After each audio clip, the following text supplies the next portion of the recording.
Bonjour à tous et bienvenue sur boursicoté.com pour cette nouvelle analyse technique du CAC 40 en point matinale avec une belle hausse aujourd'hui.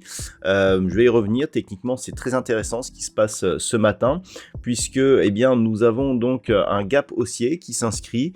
Donc on gap ici deux zones techniques importantes, deux zones sur lesquelles j'attirais votre attention ces derniers jours, celle des 7525 et celle des 7570 points, pour au final venir s'inscrire donc dans une configuration totalement à l'extérieur des bandes de Bollinger, avec donc une poussée haussière qui met fin à cette phase de consolidation horizontale que nous avions depuis quelques jours. Et donc par rapport à cela, le CAC 40 gagne actuellement 1,8% par rapport à la clôture de la séance précédente. Au niveau des indicateurs techniques, c'est fortement très positif. Les histogrammes du MACD repassent dans la partie supérieure de leur zone d'évolution avec une évolution positive, un RSI qui est encore neutre et des volumes qui pour l'instant sont légèrement supérieurs à la moyenne par rapport à une séance, je dirais, habituelle au niveau à la même heure de la journée.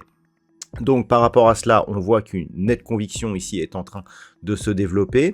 Alors cette hausse, elle est en grande partie tirée par le luxe suite aux derniers chiffres de Richemont qui ont surpris très positivement le marché et donc qui tirent tout le luxe puisqu'en fait les résultats ont été nettement supérieurs aux attentes et on se dit donc que LVMH et Hermès par exemple pourraient avoir le même type de résultats.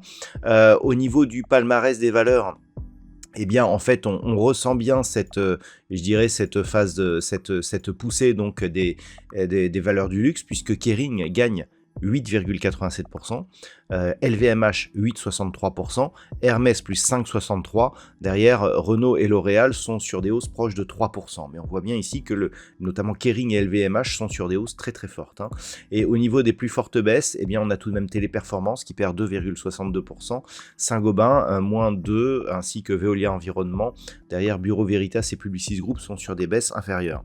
Donc un marché tiré fortement par le luxe, donc ce qui crée une très nette surperformance de l'indice par rapport au DAX, c'est un élément important. Et au-delà, je dirais, de la hausse du jour, ce qui est intéressant d'observer, c'est ce qui se passe d'un point de vue technique. On avait une zone ici, 7525, qui avait fait résistance encore hier. On est ici en unité de temps 4 heures.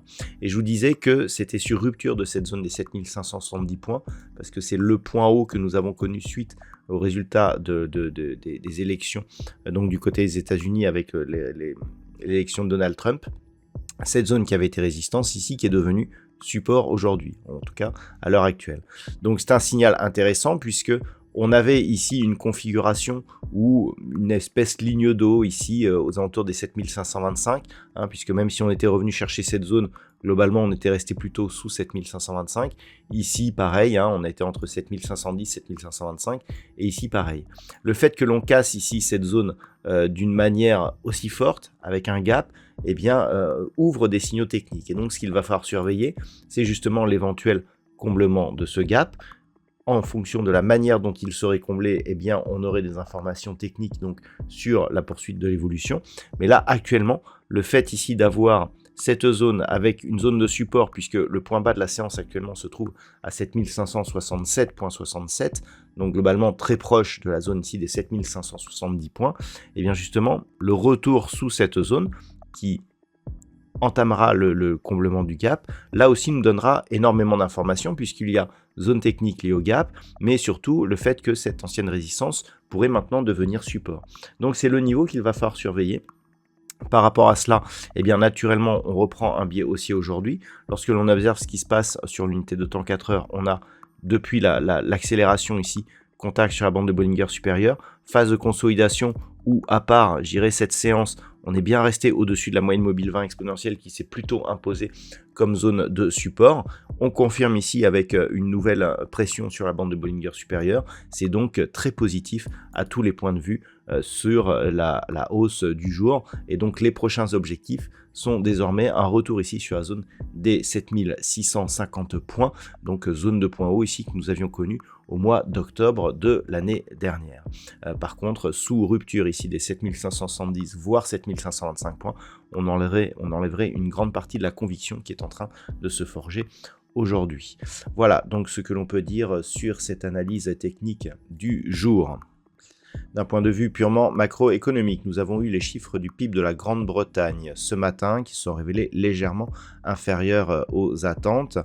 Par rapport à cela, eh bien, on peut voir l'impact que nous avons notamment sur le pound. Nous avons eu aussi les chiffres de l'inflation en Allemagne, des chiffres de l'inflation qui se sont révélés plutôt supérieurs aux attentes, puisqu'on a eu 0,5% d'inflation pour le mois de décembre alors que nous attendions 0,4%. Cet après-midi, nous aurons les ventes au détail du côté des États-Unis qui seront diffusées à 14h30 ainsi que les inscriptions hebdomadaires au chômage. Nous aurons donc ces deux chiffres qui seront les seuls et uniques en termes de macro cet après-midi du côté des États-Unis.